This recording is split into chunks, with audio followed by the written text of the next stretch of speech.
Blue flag beach దీని అర్థం ఏంటి అంటే ఏ బీచ్ అయితే టూరిజం కి చాలా అట్రాక్టివ్ గా ఉంటుందో మరియు ఏ బీచ్ అయితే బోటింగ్ కి చాలా అనువుగా ఉంటుందో దాన్నే బ్లూ ఫ్లాగ్ బీచ్ అంటారు. ఈ రెండు ఉంటే సరిపోదు, వీటితో పాటు కొన్ని స్టాండర్డ్ ఎలిమెంట్స్ ఉండాలి. అంటే ఏ బీచ్ అయితే వాళ్ళ దగ్గర ఉన్న స్టాండర్డ్ ఎలిమెంట్స్ తో మ్యాచ్ అవుతాయో దాన్నే బ్లూ ఫ్లాగ్ బీచ్ గా పరిగణిస్తారు. The foundation for environmental education అనే సంస్థ ఈ పని చేస్తుంది. వాళ్ళ దగ్గర ఉన్న స్టాండర్డ్స్ కానీ ఇన్స్ట్రక్షన్స్ కానీ రూల్స్ కానీ ఏమైనా కావచ్చు, అవి గనక ఏదైనా బీచ్ లో కనబడితే దానికి బ్లూ ఫ్లాగ్ అనే సర్టిఫికేట్ ని ఇస్తారు. వాటిని FEE ద్వారా వచ్చిన అవార్డ్స్ అని కూడా అనుకోవచ్చు. FEE అనేది చాలా పెద్ద సంస్థ. వాళ్ళ దగ్గర నుండి సర్టిఫికేట్స్ కానీ అవార్డ్స్ కానీ రావటం చాలా పెద్ద విషయం. ఇంకా వాళ్ళ దగ్గర నుండి బ్లూ ఫ్లాగ్ సర్టిఫికేట్ రావడం ఎంత గొప్ప విషయమో ఆలోచించండి. ఆ సర్టిఫికేట్ రావడం ఎంత కష్టం అంటే మన ఇండియా మొత్తంలో 10 బీచెస్ కి మాత్రమే బ్లూ ఫ్లాగ్ సర్టిఫికేట్ వచ్చింది. అయితే ఈ వీడియోలో మనం ఇండియాలో ఉన్న 10 బ్లూ ఫ్లాగ్ బీచెస్ గురించి తెలుసుకుందాం. అయితే ఈ వీడియోని లేట్ చేయకుండా స్టార్ట్ చేసేద్దాం.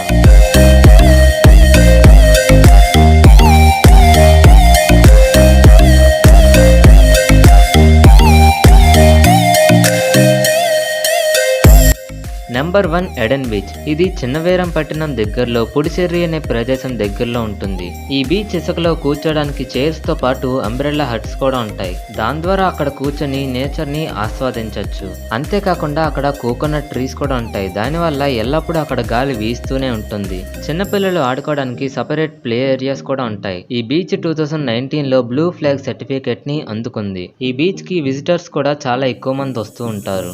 Number 2 Padubidri beach, Karnataka.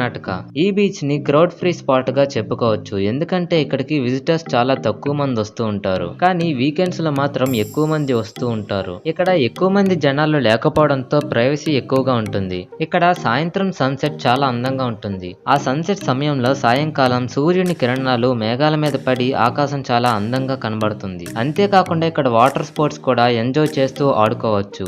Evening టైంలో రిలాక్స్ కోసం ఈ బీచ్ కి వచ్చినట్టయితే చాలా కరెక్ట్ గా ఉంటుంది. Number 3 Kasarkod beach. ఇది కూడా కర్ణాటకలోనే ఉంది.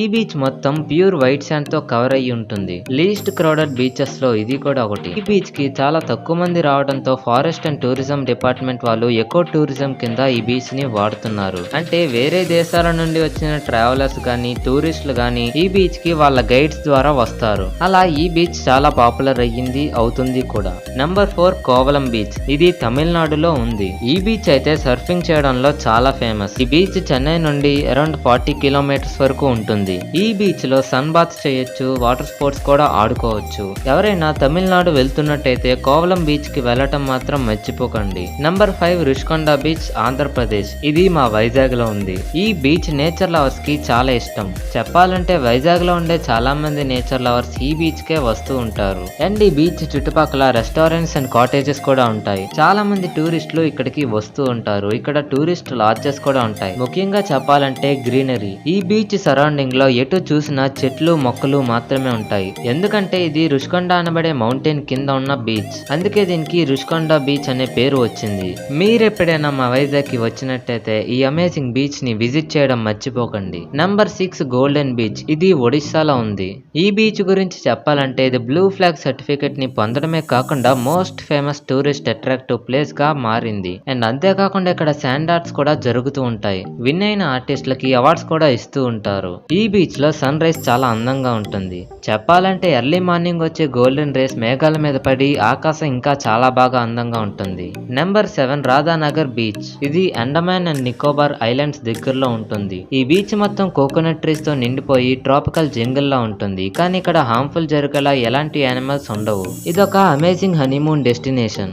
Number 8 Shivraj beach. ఇది గుజరాత్ లో ఉంది. వేరే బీచెస్ తో కంపేర్ చేస్తే ఈ బీచ్ చాలా వ్యత్యాసంగా ఉంటుంది. ఎందుకంటే ఈ బీచ్ కి వెళ్ళినప్పుడు మీరు గనక లక్కీ అయితే మీకు డాల్ఫిన్స్ కనబడతాయి. వాటితో పాటు ఎగురుతున్న పక్షులు కూడా కనబడతాయి. ఆ వ్యూ చాలా అందంగా ఉంటుంది. సముద్రంలోకి ఎగురు దూకుతున్న డాల్ఫిన్లు మరియు వాటిపైన ఎగురుతున్న విలాసమైన పక్షులు. వీకెండ్స్ లో ఫ్యామిలీతో పాటు వెళ్తే అక్కడున్న మజాయే వేరు. Number 9 Kappad beach. కేరళలో ఉంటుంది. కేరళలో ఉన్న మెయిన్ సిటీ కాంప్లెక్స్ నుండి అప్రాక్సిమేట్లీ 16 కిలోమీటర్స్ వరకు బీచ్ ఉంటుంది. ఈ బీచ్ ఎంట్రన్స్ లో ఒక బోర్డు ఉంటుంది. ఉంటుంది. ఆ బోర్డు మీద this beach is believed to have been discovered by Vasco da Gama అని రాసి ఉంటుంది. ఈ బీచ్ లో వాటర్ గేమ్స్ చాలా బాగా ఆడుకోవచ్చు. దాంతో పాటు బోట్ రైడింగ్ కి కూడా ఇక్కడ వెళ్ళొచ్చు. Number 10 Ghoghla beach. ఇది దియు అనే ప్రదేశం దగ్గరలో ఉంటుంది. ఇది ఒక లగ్జూరియస్ బీచ్ అని చెప్పుకోవచ్చు. ఎందుకంటే ఈ బీచ్ లో చాలా మటుకు గోల్డెన్ శాండ్ కలిసి ఉంటుంది. బీచ్ లో క్లియర్ వాటర్ ఉంటుంది. బీచ్ దగ్గరలో బయో టాయిలెట్ బ్లాక్స్ కూడా ఉంటాయి. డ్రెస్ చేంజింగ్ రూమ్స్ కూడా ఉంటాయి. ఇలాంటి అడ్వాంటేజెస్ అక్కడ చాలా ఉన్నాయి. మీరు ఎప్పుడైనా దియు ప్రదేశానికి వెళ్ళినట్టయితే గోగ్లా బీచ్ ని విజిట్ చేయడం మాత్రం మర్చిపోకండి. గుర్తుంచుకోండి, అక్కడ అన్ని ఫెసిలిటీస్ ఉన్నాయంటే అవి ఫ్రీగా మాత్రం కాదు. అందుకే ఇది లగ్జూరియస్ బీచ్ అన్నాను. అండ్ అలాగే ఇంకా చెప్పాలంటే చెప్పడానికి ఏమీ లేదు. ఈ వీడియో ఇంకంతే కాసి. ఈ వీడియో కనుక మీకు నచ్చినట్టయితే లైక్ చేసి షేర్ చేయండి. ఇలా